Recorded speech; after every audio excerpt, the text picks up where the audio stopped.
Bismillahirrahmanirrahim. Assalamualaikum warahmatullahi wabarakatuh.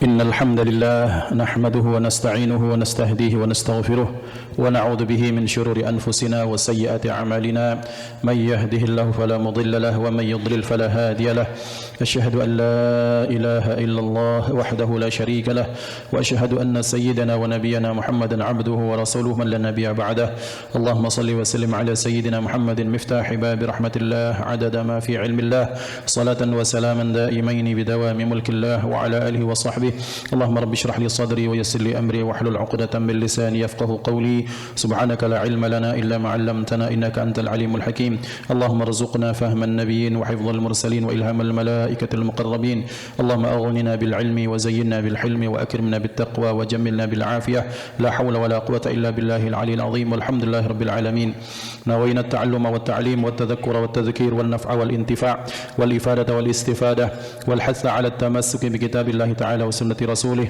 والدعاء إلى الهدى والدلالة على الخير ابتغاء وجه الله ومرضاته وقربه وثوابه سبحانه وتعالى. حضرة المحترمين, para guru, para kiai, para imam yang dimuliakan Allah, para pengurus jamaah yang saya cintai karena Allah, ikhwatal iman dimanapun berada, alhamdulillah bersyukur kehadiran Allah subhanahu wa ta'ala atas segala nikmat, nikmat hidup, nikmat hidayah, nikmat taufik, nikmat bisa melakukan kebaikan, melaksanakan kewajiban, nikmat bisa menambah kewajiban dengan hal-hal yang disunnahkan. Berharap apa yang kita lakukan semuanya mengundang ridha Allah subhanahu wa ta'ala. Salawat beruntaikan salam terlimpah ruah kepada hadrat Rasul baginda Nabi Muhammad sallallahu alaihi wa alihi wa sahbihi wasallam beserta keluarga, sahabat, pengikut sekalian, amin Allahumma amin. Ikhwah yang dimuliakan Allah subhanahu wa ta'ala, mari kembali kita niat, memperbaharui niat kita untuk i'tikaf di masjid ini. Nawaitul i'tikafa fi hadzal masjidi ma dumtu fihi lillahi ta'ala.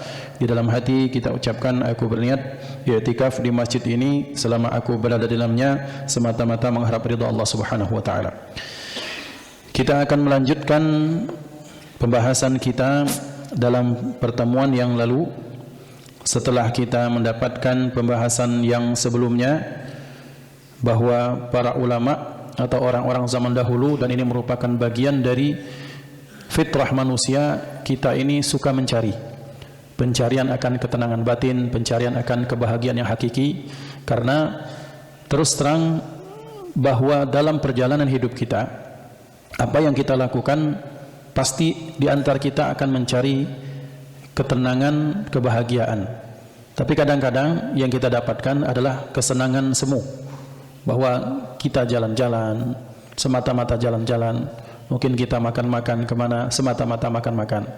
Mungkin kita membeli apa barang baru, semata-mata kita dapatkan kesenangan. Dan bukti bahwa kesenangan itu adalah kesenangan yang semu adalah kita tidak pernah puas dengan hal tersebut. Tentu kita akan menambah hal yang baru atau menambah kuantitas dari apa yang sudah kita dapatkan. Maka ikhwan dimuliakan Allah, maka sejatinya pencarian akan ketenangan itu, kebahagiaan itu telah dilakukan oleh orang-orang terdahulu. Dan pada hari ini kita akan membahas supaya pencarian itu tidak lelah lagi kita lakukan, karena kita sudah diberikan contoh. Dan ini merupakan keuntungan orang yang ada di belakangnya, adalah tinggal copy paste, kemudian atau kita sudah ada sebelumnya, contoh-contoh sebelumnya kita, sehingga kita tidak perlu capek-capek karena sudah ada tuntutan dari orang-orang sebelumnya. Maka yang kita bahas pada pagi hari ini adalah beberapa pencarian-pencarian orang terdahulu, para aulia, para kekasih Allah. Tentunya yang mereka cari bukan harta dunia, karena dunia ini sudah tidak masuk hitungan di dalam hati para ulama, para aulia. Yang mereka cari adalah hal-hal yang bisa mendatangkan kebahagiaan di akhirat. Maka pada pagi hari ini kita melanjutkan yang telah kita bahas satu poin terlebih dahulu. Bismillahirrahmanirrahim. Qala al-muallif rahimahullahu taala wa nafa'ana bi 'ulumihi fid dharain amin. Wa talabtu nur al-qiyamati fil judi was sakhawati fawajadtuhu fil 'atashi fis shaumi. Aku mencari, menuntut cahaya pada hari kiamat. Aku carinya di dalam sifat kedermawanan dan kebaikan. Dan selanjutnya ternyata aku dapatkan itu didapatkan di dalam rasa dahaga ketika sedang berpuasa. Maka ikhwan yang dimuliakan Allah, dalam satu hadis Rasulullah sallallahu alaihi wasallam beliau bersabda, ada satu pintu di dalam surga itu namanya Babur Rayyan. La yadkhuluha illa as-shaim, yang tidak dimasuki kecuali oleh orang-orang yang berpuasa. Seperti kita pernah bahas, Rayyan itu dari kata-kata Rayyun itu ketika seseorang yang sedang dahaga, kehausan, kepanasan, kemudian mendapatkan minuman yang segar, sensasi atau rasa segar itu setelah dahaga yang haus yang luar biasa, itu namanya Rayyun dalam bahasa Arab, jamaknya Rayyan. Maka mengapa dikatakan seperti itu? Karena di akhirat kelak kita akan dahaga. Bagaimana tidak dahaga? Digiring, dibangkitkan dalam kondisi tidak berpakaian sama sekali. Matahari sangat dekat dengan tubuh kita. Kemudian digiring dalam kondisi kita semua ditakutkan atau ditakut-takuti dengan permasalahan yang akan kita hadapi. Yaitu apa? Yaitu yaumul hisab, hari di mana kita akan diadili oleh Allah Subhanahu wa taala. Tidak ada makanan, tidak ada minuman, yang ada kita semua menunggu. Nah, ikhwan dimuliakan Allah, yang mendapatkan nur atau cahaya pada hari kiamat itu adalah orang-orang yang berdahaga ketika berpuasa. Bukan berarti makna puasa di sini kemudian orang tidak usah sahur. Artinya dibilangnya biar semakin afdal, maka kita tidak usah makan sahur, tidak usah minum ketika sahur, kemudian ketika berpuasa kita tunda berbukanya sampai waktu isya baru berbuka. Ini namanya macak-macak bahasa kita. Bahwa sebaik-baik tuntunan adalah tuntunan yang diberikan baginda Nabi Muhammad sallallahu alaihi wasallam.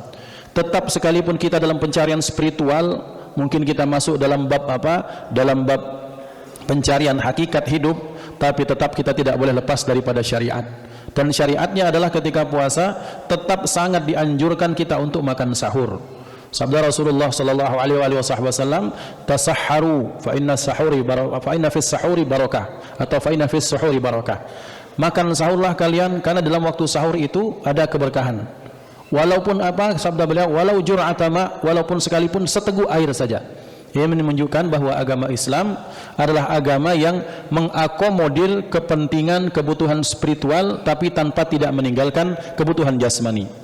Maka sebaik-baik yang puasa, sabda beliau sallallahu alaihi wasallam, adalah orang yang ketika berpuasa dia mengakhirkan sahurnya, kemudian dia mempercepat ta'jil ketika masuk waktunya masing-masing.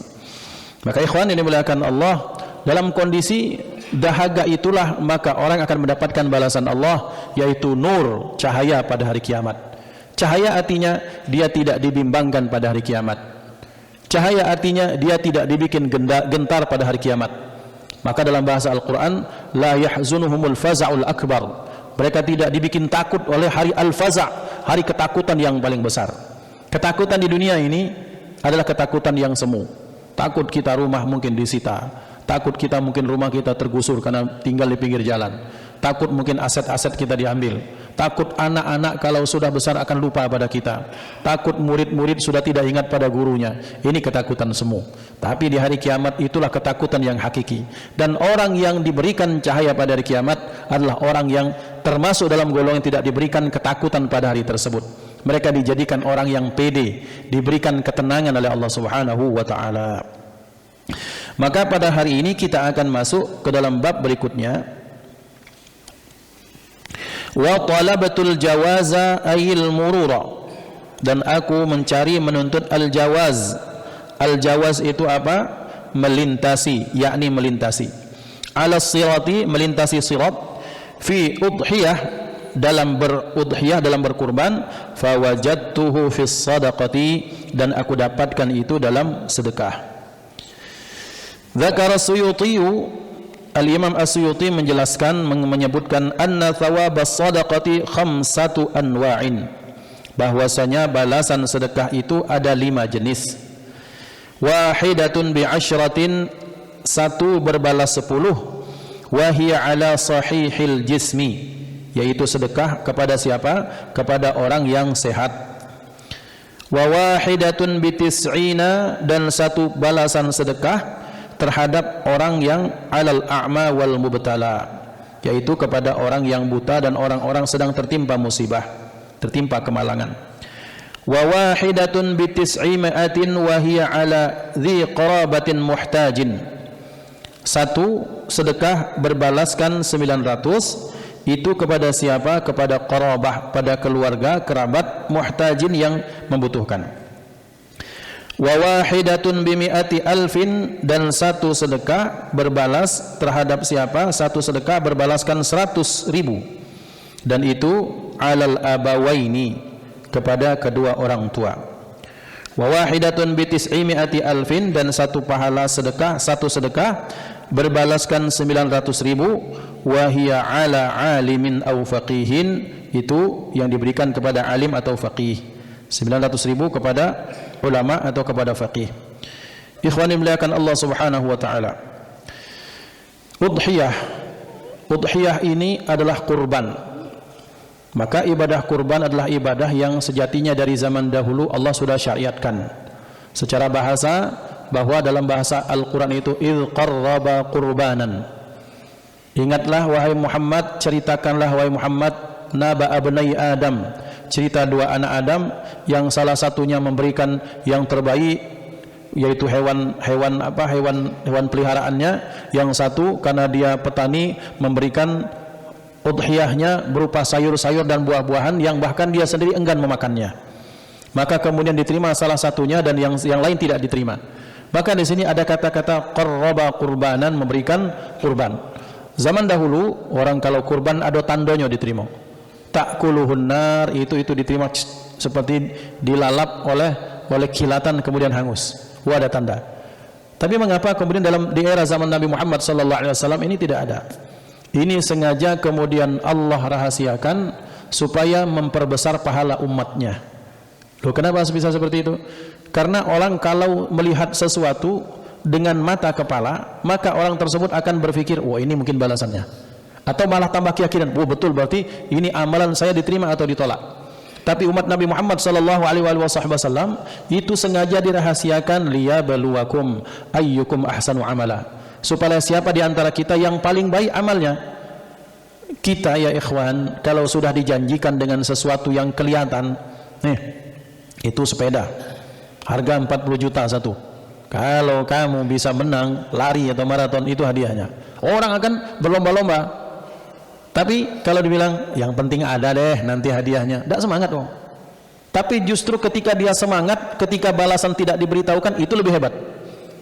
Maka Allah Subhanahu wa taala merahasiakan banyak hal di depan umat baginda Nabi Muhammad sallallahu alaihi wasallam, bentuk kasih sayang Allah satu. Karena orang akan beramal lebih hebat manakala dia tidak tahu balasan, itu berarti betul-betul orang yang tulus.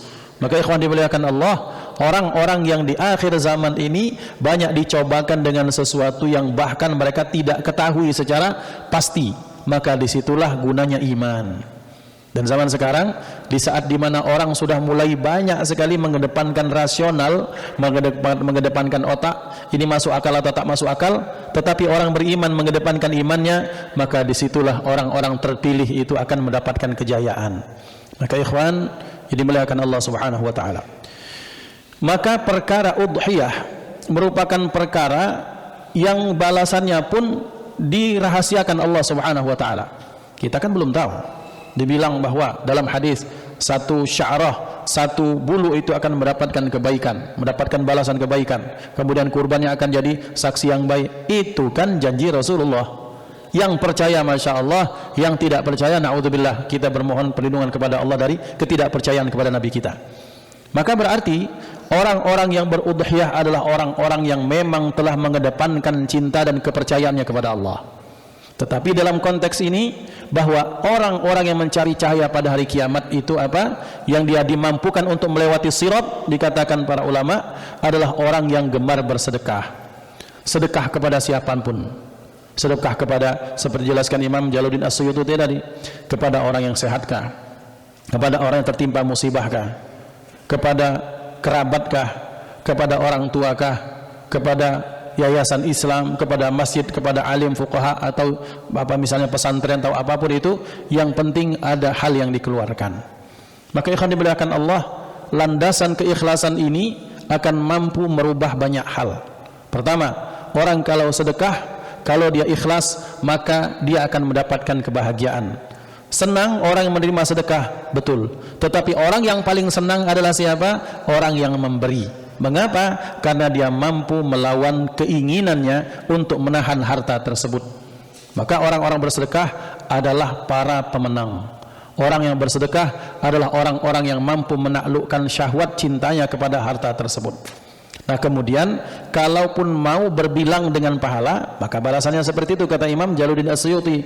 Entah kepada orang sehatkah, entah kepada orang tertimpa musibah, entah kepada kerabat, entah kepada orang tua, entah kepada alim atau faqih, apapun balasannya, yang penting kita galak dulu sedekah, itu yang penting.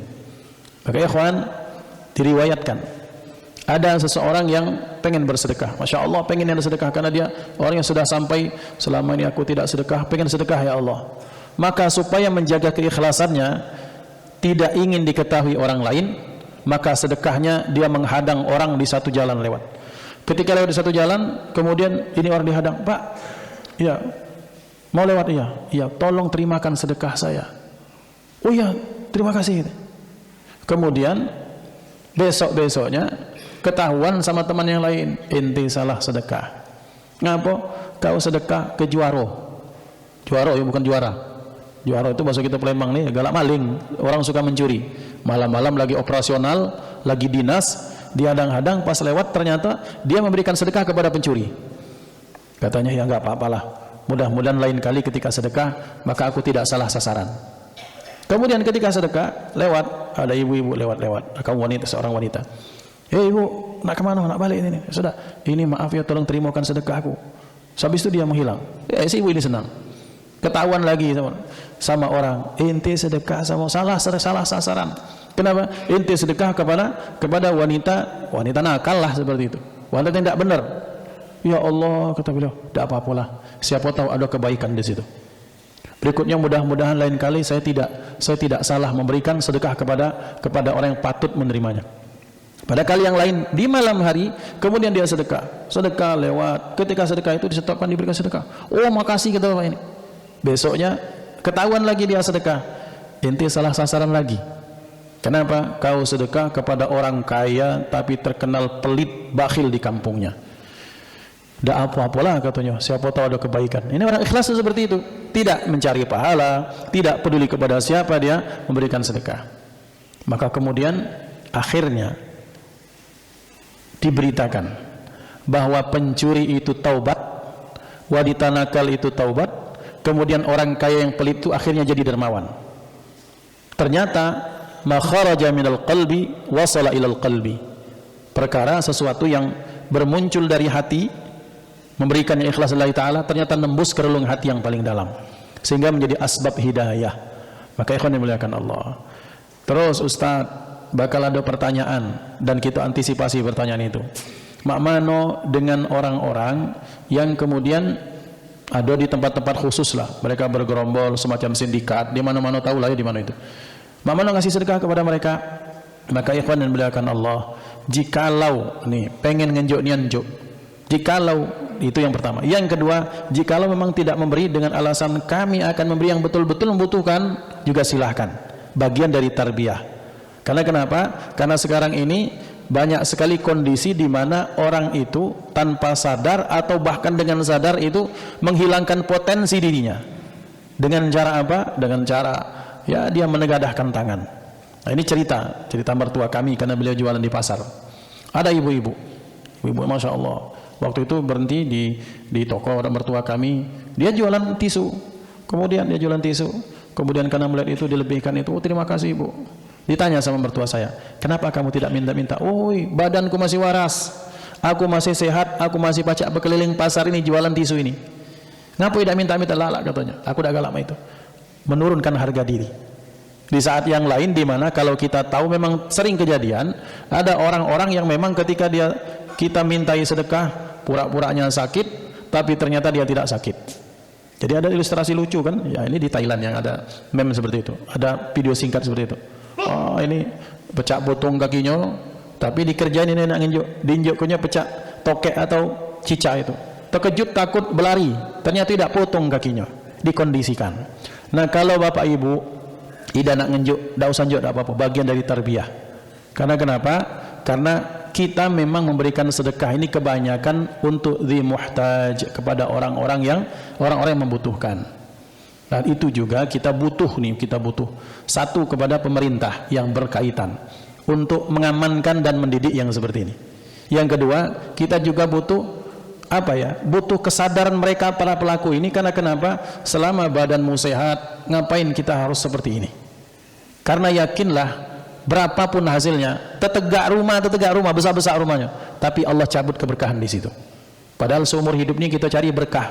Itu satu. Yang kedua, orang itu akan ada harga diri ketika dia bekerja. Ada lanang, dak begawi-gawi, alasannya bapakku masih ada, bapakku masih ngejar duit. Dak galak begawi, dak nyari, inisiatif pun tidak ada. Maka yang seperti ini kurang pede di masyarakat. Ngapo? Ketika berada teman yang lain, bukan masalah income-nya berapa, tapi dia kerja atau tidaknya. Maka ikhwan dimuliakan Allah, bekerja merupakan bagian dari apa? Bagian dari harga diri seorang laki-laki. Apapun pekerjaannya, ya yang penting halal. Maka ikhwan dimuliakan Allah, maka orang yang bersedekah akan mendapatkan kemudahan untuk lewat kepada sirat yang kecilnya. Di dalam riwayat dikatakan itu seperti rambut yang dibelah 7, kemudian gelap minta ampun, di bawahnya hufratun, di bawahnya lubang dari lubang-lubang jahannam, wal iyadu billah. Selanjutnya wa talabatun najata minan nari ay jahannama, aku menuntut mencari keselamatan dari neraka jahannam. Fil mubahati ay fi nailiha, yakni pada perkara yang mubah, yakni ketika mendapatkannya. Fa wajadtuha fi tarkis syahawati, dan aku dapatkan keselamatan dari neraka itu fi tarkis syahawati, dalam meninggalkan syahwat. Qala Abu Sulaiman ad-Darani, li'an atruka min asya'i luqmatan ahabba ilayya min aqumal layla ila akhirih. Berkata Abu Sulaiman ad-Darani, bahwa dengan perkara aku meninggalkan satu suap dari makan malamku, lebih aku cintai dibandingkan dengan aku tahajud sampai akhir, sampai subuh.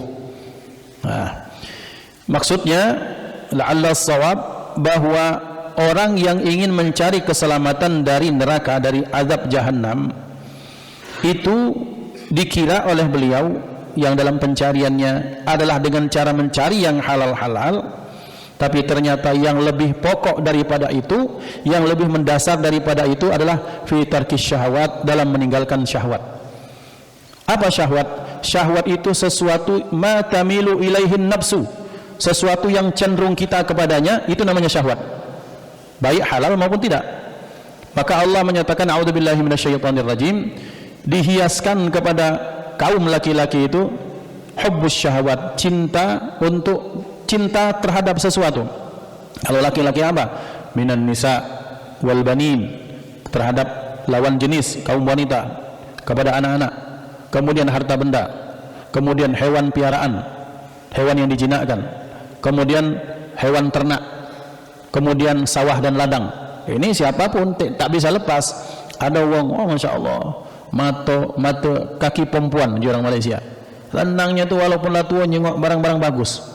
Rezeki ni Ustaz, dijengok mantap, tak dijengok mubazir, bahasanya itu.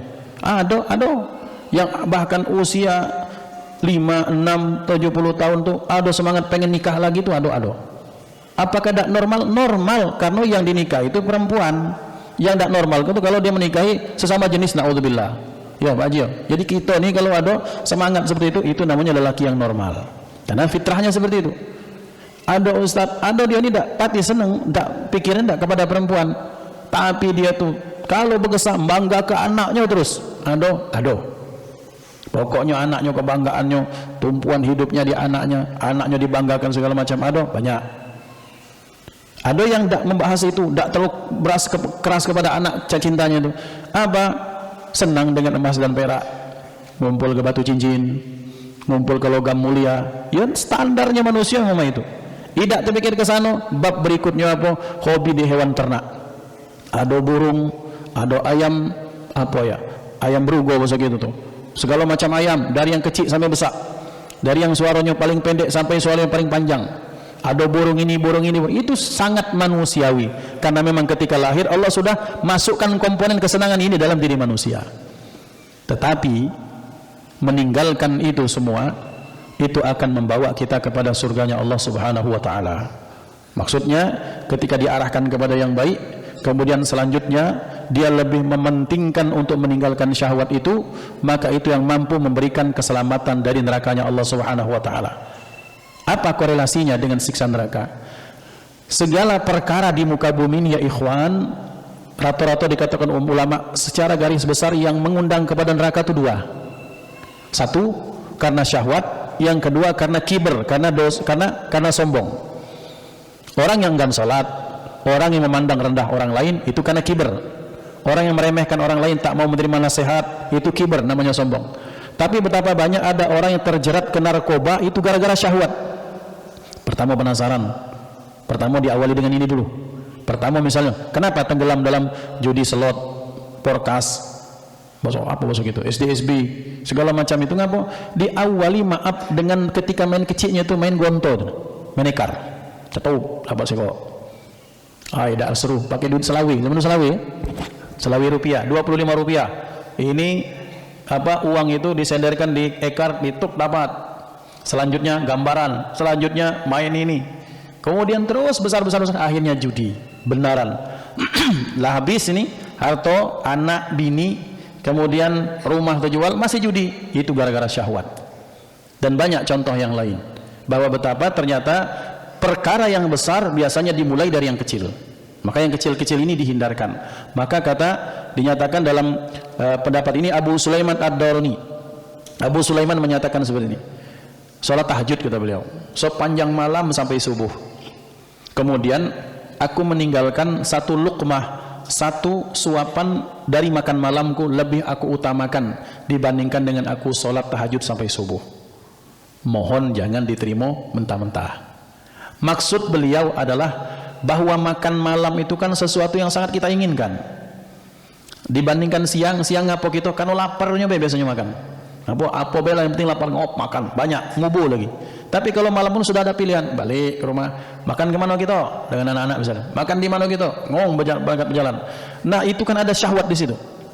Ketika makan itu sudah dengan pilihan, ada nasi goreng, ada nasi rendang, dia senang nasi goreng, pilihnya nasi goreng, maka itu sudah dengan syahwat. Maka kata beliau, melakukan sesuatu yang diawali dengan syahwat itu kutinggalkan hal seperti itu, lebih aku utamakan dibandingkan dengan aku sholat sampai malam. Kenapa? Karena sholat sampai malam itu katanya, itu merupakan sesuatu yang pilihan. Tapi meninggalkan syahwat, disinilah muara atau pintu menuju kepada yang lebih besar lagi. Maka meninggalkan potensi-potensi hal yang bisa merusak, kata beliau, lebih diutamakan daripada melakukan kebaikan. Ini dalam bahasa fikihnya darul mafasid muqaddamun ala jalbil masalih. Artinya meninggalkan potensi kerusakan jauh lebih diutamakan dibandingkan dengan melakukan sesuatu kemaslahatan. Ini kalau mau dibanding-bandingkan, kata beliau. Tapi kalau memang ternyata dia pacak makan terus dia sholat malam tetap khusyuk, itu lebih baik. Kira-kira seperti itu. Tapi kata beliau, kalau orang biasanya kalau sudah diawali dengan syahwat, selanjutnya dia akan ikut lagi, terikutkan kalah dengan syahwatnya, lama-lama dia akan kalah sehingga dia kalah dengan syahwatnya sendiri. Nah, ikhwan dimuliakan Allah Subhanahu wa taala, bahwa ternyata dikatakan ulama dua pintu orang menuju ke nerakanya Allah, naudzubillah, yaitu karena kiber, karena sombong, yang kedua karena syahwat dan keinginan yang tak dikontrol. Maka bersyukurlah Allah mensyariat kepada kita puasa, salah satunya supaya kita mampu mengontrol keinginan-keinginan itu. Tapi sayangnya kadang-kadang puasa itu bahkan jadi ajang kita untuk mengentaskan kemauan kita. Puasa ini hari ini buka lenggang, besok apa lah, teruslah dibikin menunya selama sebulan. Ngapa katanya bosan Ustaz makan itu baik, pengen yang menyenangkan hati. Nah justru kalau zaman ulama zaman dahulu, mereka itu bahkan memilih menu yang mereka kurang pati senang, atau yang datar-datar saja, kurma air, malamnya baru makan. Setelah itu sahurnya kurma dengan air, masya Allah orang terdahulu. Tapi dampaknya adalah maka mereka mampu melakukan qiyamul lail sambil menangis. Jadi ya ikhwan dimuliakan Allah, kenapa Abu Sulaiman Ad-Darani menyatakan seperti itu? Karena orang kalau sudah mampu mengendalikan syahwatnya, solatnya itu akan lebih khusyuk, lebih berkualitas dibandingkan dengan solat tadi malam makan 3 piring. Solat itu kalau sambil kira-kira mah itu. Tapi dengan dia tidak makan malam, kemudian qiyamul lailnya jauh lebih khusyuk. Nah, ini pilihan-pilihan yang ditawarkan oleh para ulama kepada kita. Kemudian selanjutnya, wa talabtu hubballahi ta'ala fid dunya ay fi tarkiha fawajadtuhu fi dzikrillah ta'ala. Aku mencari cinta Allah Ta'ala di dunia dengan cara meninggalkannya, dan aku dapatkan itu ketika di dalam bab zikir kepada Allah Subhanahu wa Ta'ala. Fadhkuruni adzkurkum. Allah berfirman, zikir, ingat kepadaku maka aku akan mengingat kalian. Kalau zikirnya sendirian, maka Allah akan mengingatkan dalam dirinya Allah. Kalau zikirnya di tengah kelompok, maka Allah akan menyebut kelompok itu dan dibanggakan di makhluk Allah yang ada di aras sana. Artinya berarti nyata kalau orang ada berzikir sendiri bagus, sangat bagus. Ada zikir orang banyak-banyak rame-rame juga sangat bagus. Semuanya ada manfaatnya. Maka perumpamaannya adalah Rasulullah sallallahu alaihi wasallam bersabda, perumpamaan orang yang zikir entah dengan lisannya, entah dengan hatinya, itu adalah perumpamaan orang-orang yang kamatsalil hayy wal mayyit. Perumpamaan orang yang zikir dengan orang yang tak zikir seperti orang yang hidup dan orang yang mati. Dan mudah-mudahan kita digolongkan dalam kondisi orang yang hidup.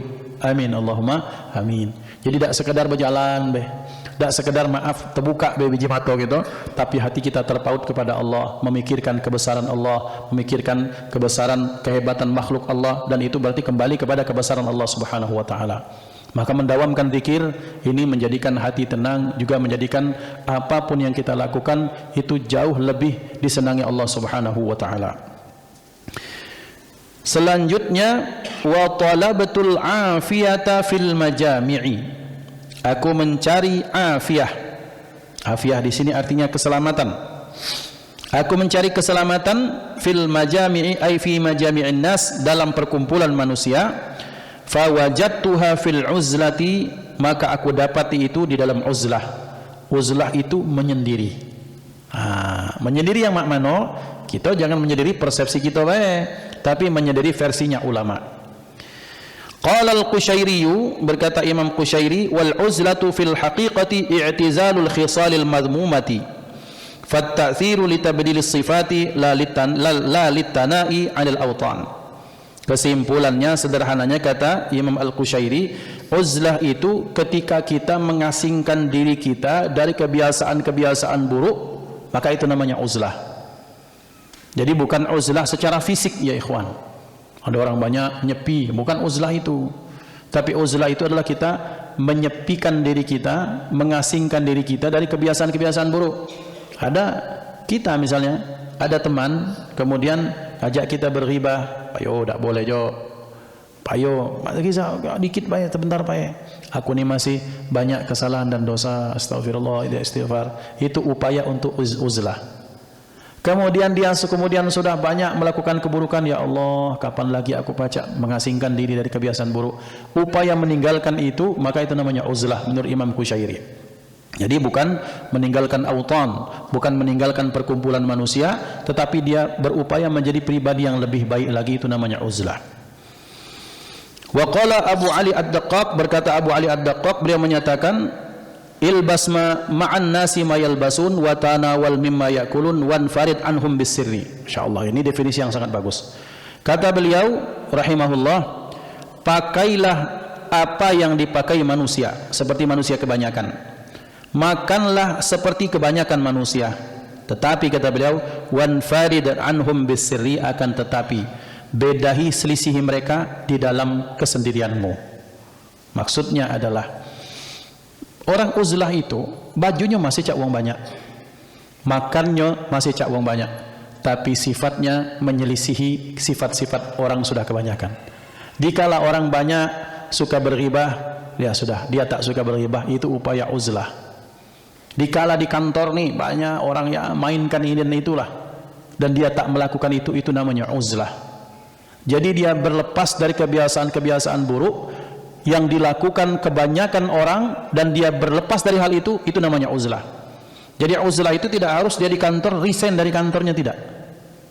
Tapi dia bertahan, tapi tetap dengan prinsip dia menjalankan perintah Allah, menjauhi larang, itu namanya uzlah. Di saat semua rusak, ya dia kantor, ya kantor. Dia bekerja sama dengan seperti orang lain, tetapi dia tidak melakukan keburukan sebagaimana dilakukan oleh orang-orang yang di sekitarnya. Itu namanya uzlah. Jadi uzlah itu tidak harus nyepi dewe, bukan kelas kita nyepi dewe itu. Justru kalau kita nyepi sendirian, takutnya kita masuk dalam bab berikutnya, keluar dari mulut harimau masuk ke mulut buaya. Pengennya lepas dari misalnya bahaya apapun, tapi kemudian ketika dia uzlah melepaskan diri sendiri secara fisik, maka akan terperangkap dalam dosa baru, merasa lebih baik dari yang lain, wal'iyadzubillah.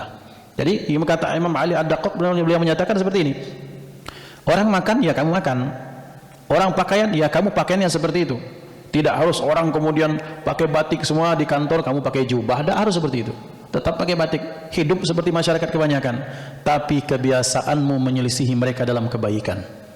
Kemudian mereka makan semua seperti mereka. Tidak, misalnya kawan sekantor makan misalnya, nak ngambil sunnahnya kita pakai tangan, ya pakai tangan. Setelah itu aku nak pakai sendok silakan. Tapi kebiasaan kita menyelisihi mereka dalam hal keburukan.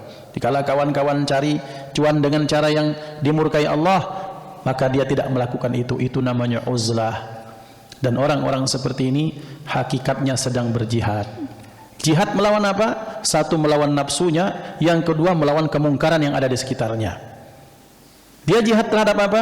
Pun jihad ketika sedang melakukan seperti itu, maka dia sedang jihad melawan betapa hebatnya setan saat itu menggoda dia, baik untuk mengajaknya melakukan kebaikan, melakukan keburukan, atau dikipas-kipasi dengan cara, nih kamu yang paling hebat, kamu yang paling baik, kamu yang paling soleh. Jihadnya lebih 2 kali, Pak. Maka orang-orang yang uzlah itu Masya Allah bisa bersabar di satu tempat yang sudah sangat korup misalnya, dia sampai pensiun tak makan, itu jihad fi sabilillah. Hidup di tengah masyarakat seperti ini, Pak. Di kampung mana misalnya, di kampung itu orang itu sudah masif lah, kalau ngadokan sedekah, ngadokan ini 3 hari 3 malam, banyak minuman keras, dia hidup di situ untuk terus memberikan tausiah, memberikan mengingatkan. Dan ketika dia mengadakan acara, dia mengadakan pengajian, sekalipun dikit yang datang, itu namanya orang sedang berjihad. Dia sedang beruzlah di kampungnya sendiri, tidak dengan fisiknya, tapi dengan menyelisihi keadaan dan maksiat-maksiat yang mereka lakukan. Jadi kita tidak harus berangkat sini, Ustaz aku nak pindah ke mana? Ke Madinah, ke Mekah, ngapo pengen uzlah, lancurnya negaraku. Boleh jadi benar, tapi boleh jadi ketika orang baik meninggalkan satu tempat dan masih orang buruk, terus bagaimana nasib ini kampung?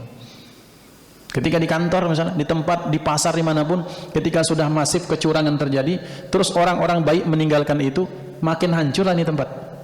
Maka beruzlah bisa dengan fisik, tetapi uzlah yang paling berat justru uzlah di antara sekian banyak manusia, berada di tengah mereka yang rusak, tapi tetap dengan cara kita menjaga kebaikan-kebaikan. Nah, ini orang yang mantap, orang yang berjihad fi sabilillah, dan itu orang-orang yang mendapatkan kebaikan daripada Allah, yaitu apa? Mereka mendapatkan afiat, keselamatan. Selanjutnya yang terakhir, wa talabtu nural qalbi fil mawa'idhi wa qiraatil Qur'an fawajjatuhu fit tafakkuri wal buka. Aku mencari nurul qalbi, cahaya dalam hati, dengan nasihat dan membaca Al-Qur'an, dan aku dapatkan itu pada tafakkur, bertafakkur pada penciptaan Allah Subhanahu wa taala, wal buka, dan buka nangis di tengah malam. Orang kalau sudah mampu menangis di tengah malam sendirian, tangisannya tulus. Minimal dia menangisnya yang tahu adalah Allah Subhanahu wa taala. Ada kita zikir siang-siang nangis, astagfirullah. Ada puisi tentang ibu lagi, nangis. Oh, biasanya nangis ya loh. Malam-malamnya masih pacak nangis sama itu hebat. Dan orang seperti itu biasanya hatinya lembut, hatinya akan gampang menerima kebaikan. Jadi nasihat-nasihat itu banyak, tapi nasihat banyak kalau hati belum bercahaya, belum terbuka, ya percuma saja. Membaca Quran, baca Quran, tapi hati belum terbuka, itu percuma. Maka kuncinya adalah apa? Banyak-banyak kita tafakur pada penciptaan Allah dalam diri kita. keseharian kita, kemudian di sekitar kita. Juga malam-malam kita bangun, ingat dosa, ingat akhirat, ingat kasih sayang orang tua, menangis, ingat Rasulullah, menangis, ingat ini, menangis. Maka ini orang-orang yang hatinya diberikan cahaya oleh Allah, dan mudah-mudahan kita dimasukkan dalam 10 golongan ini. Amin Allahumma amin. Hadanallahu wa iyyakum ajma'in. Usikum wa nafsi bitaqwallah. Mudah-mudahan manfaat. Mari kita tutup dengan doa kafaratul majlis. Subhanallah wa bihamdihi, subhanakallahumma wa bihamdika, asyhadu an la ilaha illa anta astaghfiruka wa atubu ilaik. Assalamualaikum warahmatullahi wabarakatuh.